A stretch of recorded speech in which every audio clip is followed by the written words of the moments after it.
Hello, hello, hello everyone, ladies and gentlemen, boys and girls. This is a playthrough of Faster Than Light. If you don't know anything about this game, it's quite simple. You're in a spaceship, you have some vital information for the Federation, you have to fly through sectors to get this vital information to whoever it's supposed to be, and there's a huge boss fight at the end. And basically that's it. Now, one big thing with Faster Than Light is it's permadeath. That's right. There is no way to come back from death. Once you die, it's over. As you can tell by the music, it's very indie. It's just very old school, which I like. This brings me back, way back to when games were just simpler. The only thing you can do is save the game at the start of a new round. It's basically, in a way, turn-based, but that's all you can do. If something starts happening bad or really badly, or you made a bad decision, that's it. It's over. Like, you take your licks and you try to get through it, or you blow up. So that's it, and that's what makes this game so fun. So you unlock ships along the way, and it's basically a score game. So we're gonna go ahead and move forward with a brand new game here, because as you can see, I can't continue because no previous game exists, because I got blown up in that one too. So we're just gonna move ahead here. Alright, here we can kind of see that I have basically two ships that I can choose from. I have the Kestrel and I have what's called the Taurus. So I can hide the rooms, easy, normal mode. I'm just going to go normal mode, and these are your systems that you have here. So your shields, your engines, your oxygen, weapon system, health, which is kind of like your medical bay, your piloting, sensors, and your doors system. So this is my crew that I got: Kremity, Magmar, and Mosvik. Must be Russian. So these are the weapons I also have. An Artemis, which is a standard missile launcher. It's actually a pretty powerful weapon. Definitely in the beginning of the game, and it serves you well throughout the game, but you do get better missiles as you go through. And you have a burst laser, of course, which is 12-second charge, shoots 3 shots, each shot does 1 damage. So the other ship that is here is the Taurus. This is mostly what's called an NG ship, so it's got a lot of disabling tactics to it. And it uses drones, which is a big difference. It's got an anti-ship drone on here, and the drones actually do the damage for you. It can fit weapons, but this is mostly a drone ship, which makes the gameplay a little bit more different. You can see that it has an augmentation on here, which is a medbot dispersal, so it floods the ship with NG nanobots, so meaning if your crew is hurt, they don't have to go to the medical bay to actually get healed.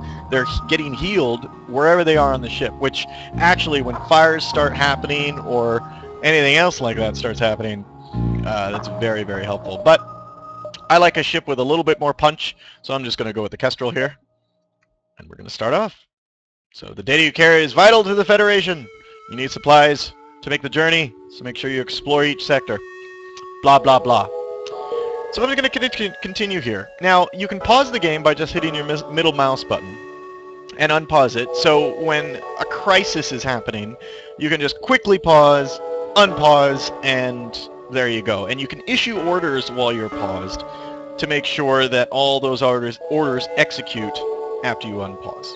Now, this is my total power that my ship has, represented in these green bars, and each system takes power. So I can see here that I have my engines. If I add power to them, you can see my evade chance here is 10%, but if I add power to them, to full power, I get another 5% evade. Now, I have 3 crew members, so each crew member can get really good at something that they're doing. And you can tell what systems that can be manned by a crew member that benefits off a crew member, because it has this little crew member icon up on here. So I know that I can put someone in my engine room, my weapons room, and my shields. I'm going to go ahead and do that.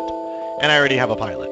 So As the game progresses, you'll see these bars move up, and you want to keep the people that are really good at it in those sections because it bonuses. So you'll get better evade for someone that's really good in the engine room, like a Scotty. You'll get a really...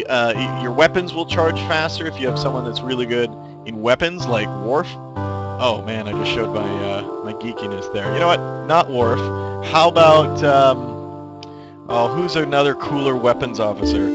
Alright, well, whatever. I'll let you guys duke that out, because it's probably just a bunch of nerds watching this anyways. So, I'm going to go ahead and move some crew over, and it's easy. I can just click him, right-click, and he goes. Click this guy, and he goes. So, the guy who's going to be holding on to the engine room is Monsvik, and Magmar is going to be my weapons officer, and Cremedy, it's an unfortunate name for all three of these guys, is going to be my pilot. Now, I do have weapons here. Now, it says here I have 3 maximum power that I can spread between all my weapons. So, that's good because that's basically all I have. Actually, I don't even have that. So, I'm going to take weapons away from...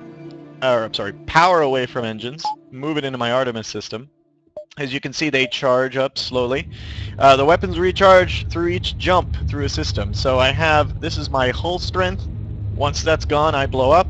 My shields, my fuel, my missiles, and drone parts, which means if I was using drones and a drone got destroyed, I gotta replace it with a drone part. And then, of course, this is your scrap. So this is basically money. And all your augmentations for your ship is here. I can add more power, and this is how much scrap it costs. I can add to systems. As you can see, they just get better over time as I keep adding. My crew's here, and my equipment. You find stuff along the way as you loot them and all that stuff. So I can't do anything right now because it's the first one. So, oh, and one thing on the right side here, I got my piloting, my sensors, and my doors.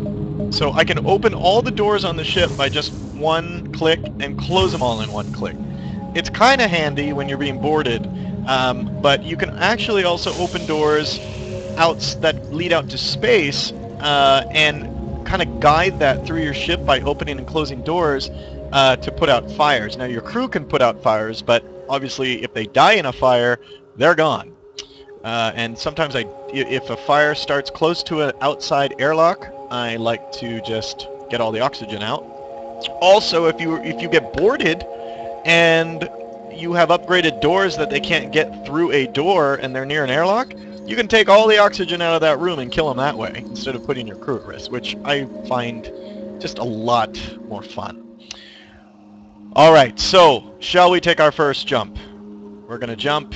And the strategy to this game, I found out way later, is try to stay in the beginning sectors as long as you can. Now, the rebels that are after you are going to slowly start creeping here on the left side of the map as you make as you keep jumping. So you'll start seeing like warning, and then you'll see them start getting closer and closer and closer as you move across the map. So before that happens, though, you kind of want to zigzag around the map. You want to go straight to the exit because, especially in the beginning of the game,